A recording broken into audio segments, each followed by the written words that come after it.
it was very difficult for me to figure out where my boundaries were because I'd grown up poor and didn't have anything. So it's easy when you don't have anything and people ask you for money. They say, I need $500. You say, I don't have it because I'm just trying to get my rent paid. It's harder when your multi-million-dollar salary is now in the paper and you get a lot of friends and cousins you didn't have before.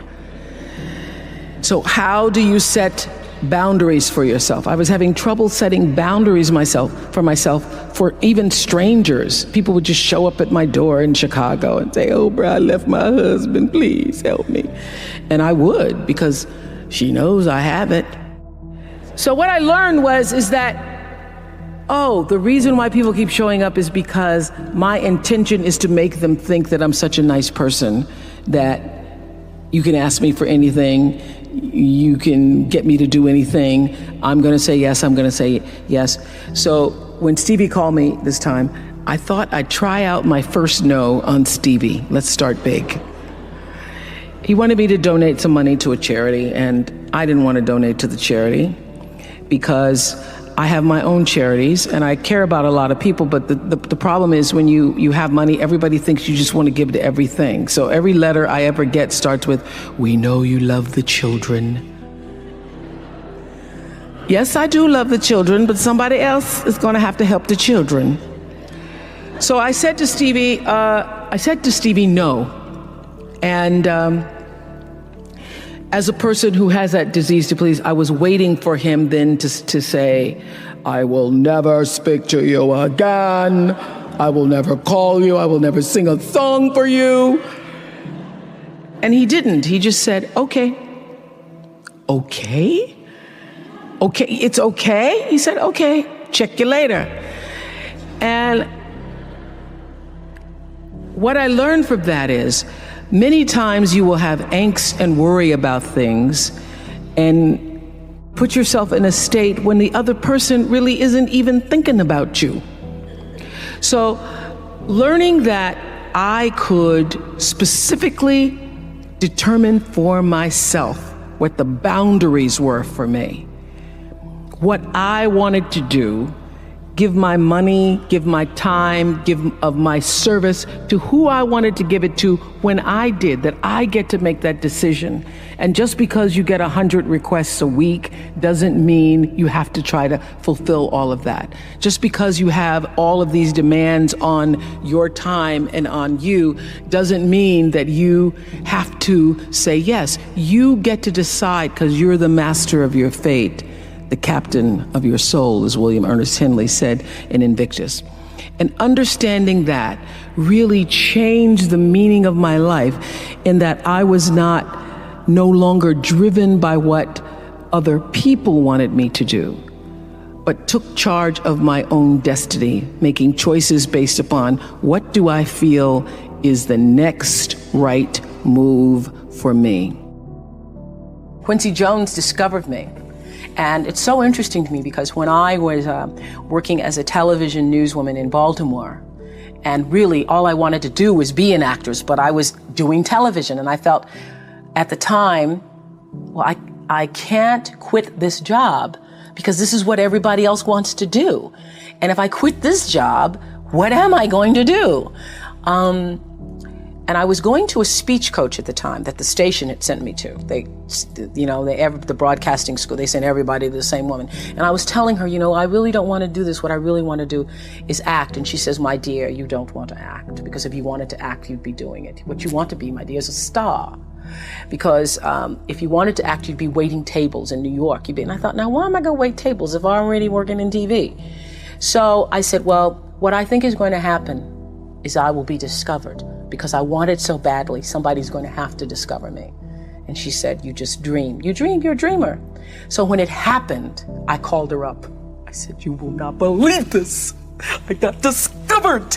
And it really was a discovery. It's like one of those Lana Turner stories, only it wasn't a drugstore. He was in his hotel room, saw me on TV. It was unbelievable. So the interesting thing about that is that I truly believe that thoughts are the greatest vehicle to change power and success in the world. Everything begins with thoughts. I mean, the chairs that we're sitting in, the room that we're in, all started because somebody thought it. So I thought up The Color Purple for myself. I know this is going to sound strange to you. I read the book. I got so many copies of that book. I passed the book around to everybody I knew. If I was on the bus, I'd pass it out to people. And when I heard that there was going to be a movie, I started talking it up for myself. I didn't know Quincy Jones or Steven Spielberg or how on earth I would get in this movie. I'd never acted in my life, but I felt it so intensely that I had to be a part of that movie. I really do believe I created it for myself. I wanted it more than anything in the world and would have done anything to do it. Anything to do it. Turn your wounds into wisdom. You will be wounded many times in your life. You'll make mistakes. Some people will call them failures. But I have learned that failure is really God's way of saying, excuse me, you're moving in the wrong direction. It's just an experience. Just an experience. I remember being taken off the air in Baltimore, being told that I was no longer being fit for television and that I could not anchor the news because I used to go out on the stories. And my own truth was, even though I'm not a weeper, I would cry for the people in the stories, and which really wasn't very effective as a news reporter, to be covering a fire and crying because the people lost their house. And it wasn't until I was demoted as a on-air anchorwoman and thrown into the talk show arena to get rid of me that I allowed my own truth to come through. And the first day I was on the air doing my first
talk show back in 1978, it felt like breathing, which is what your true passion should feel like. It should be so natural to you.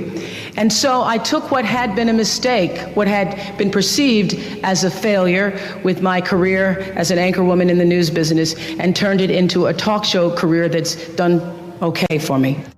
What drives you to keep working so hard? You and I are in the 60s category. And so when you're in your 60s, you've lived more than you're going to live, realistically. So when you realize you've lived more than you're going to live, you can say, why not relax a little bit? Why not just ease up? Why have you decided to even work harder than you did before?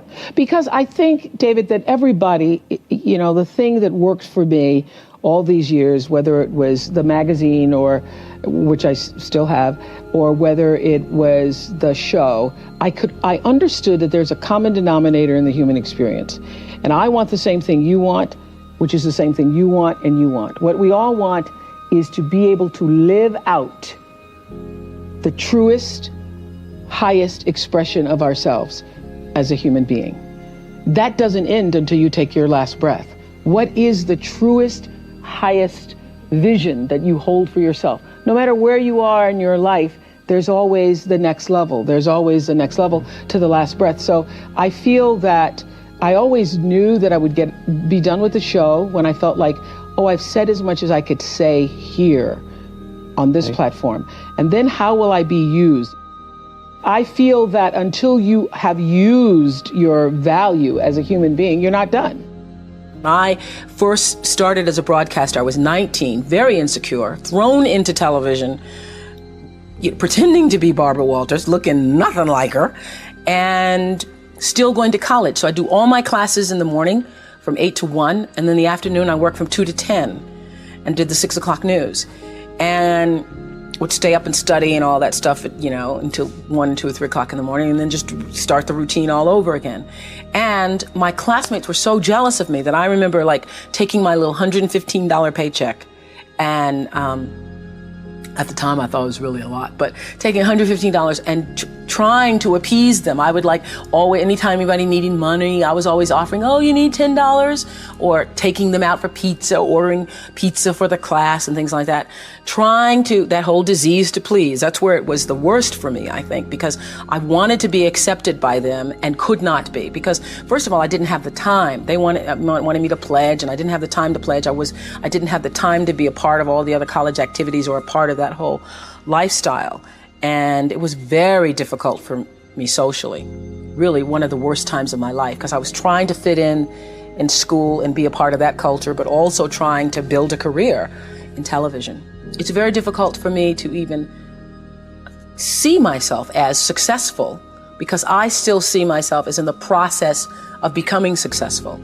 To me, successful is getting to the point where you are absolutely comfortable with yourself.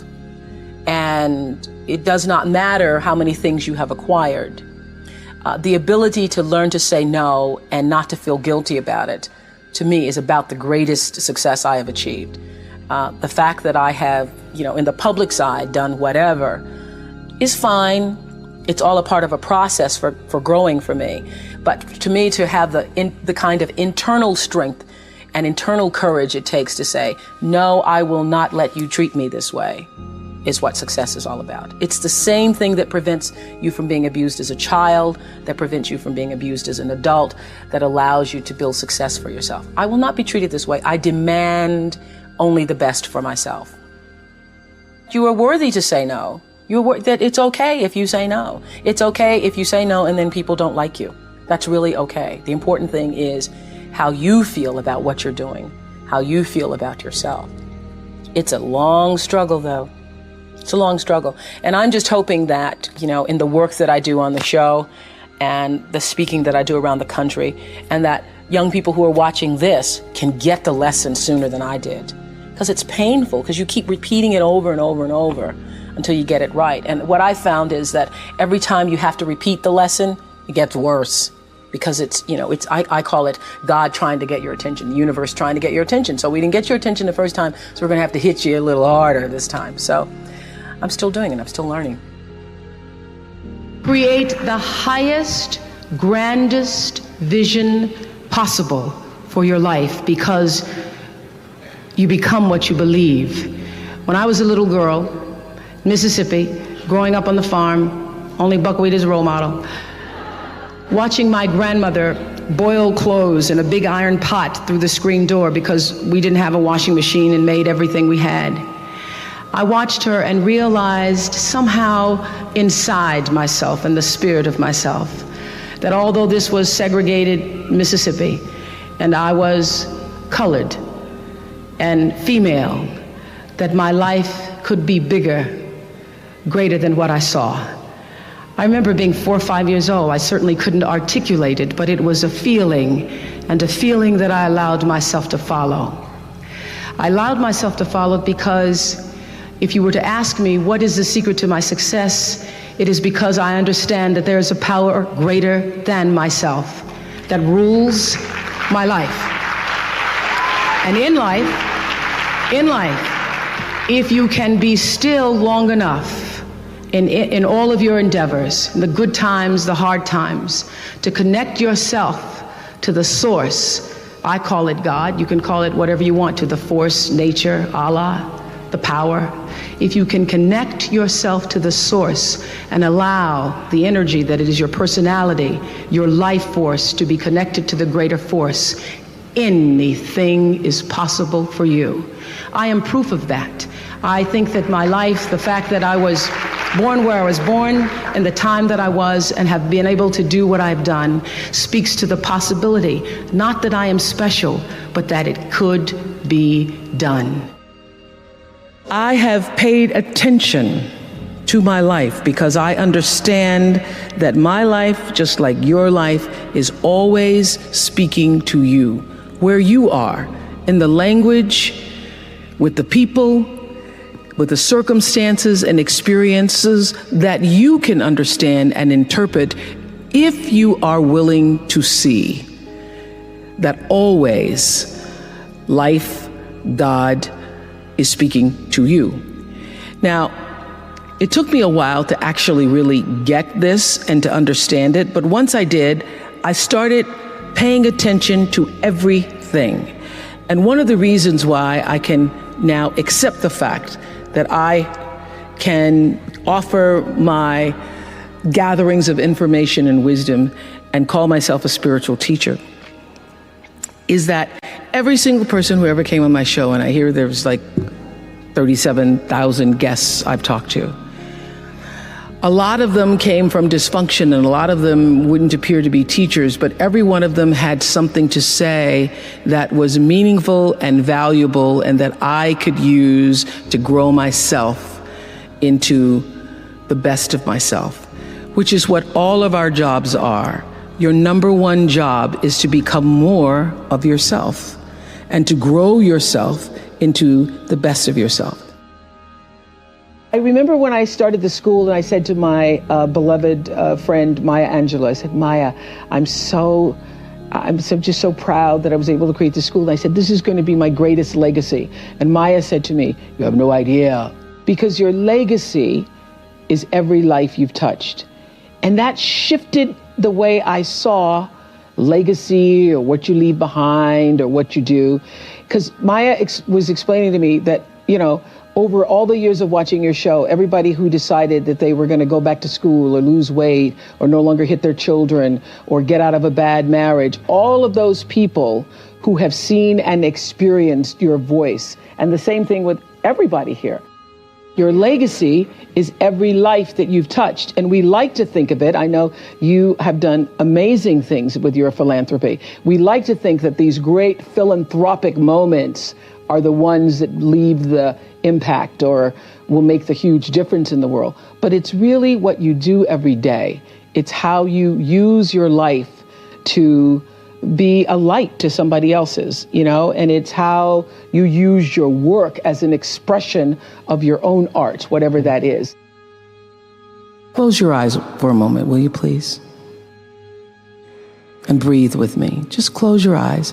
And if you will, put your thumb to your middle finger and gather your other fingers around. And let's feel the vibration and pulse of your personal energy as you take 3 deep breaths with me. Inhale. And as you exhale, just feel the vibration, energy, blood pulsating through your body, through you. And another inhale.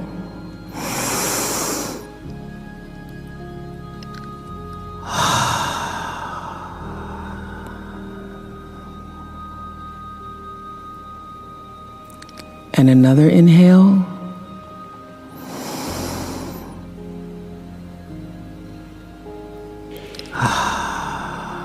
And keep your eyes closed. And let's just think about this day. This day that you have been graced to breathe in and out thousands of times. This day where many of those breaths were taken for granted. You just expected the next one to come. But the truth is, there's no guarantee that the next one comes. This day, how you started your day, what your thoughts were this morning, how you've carried yourself through this day,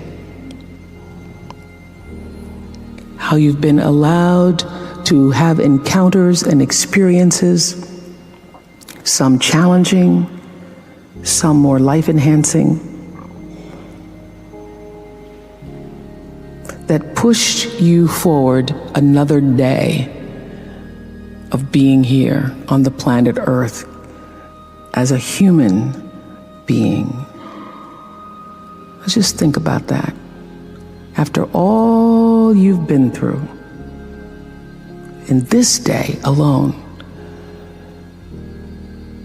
and the many days and years past, how you got here to this prestigious, esteemed university, the choices you made that have brought you to this day.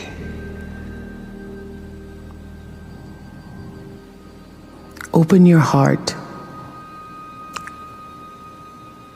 and quietly to yourself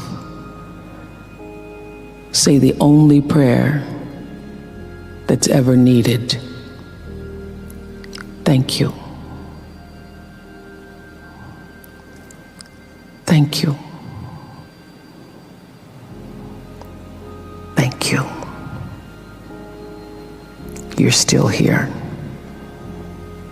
And you get another chance this day to do better and be better. Another chance to become more of who you were created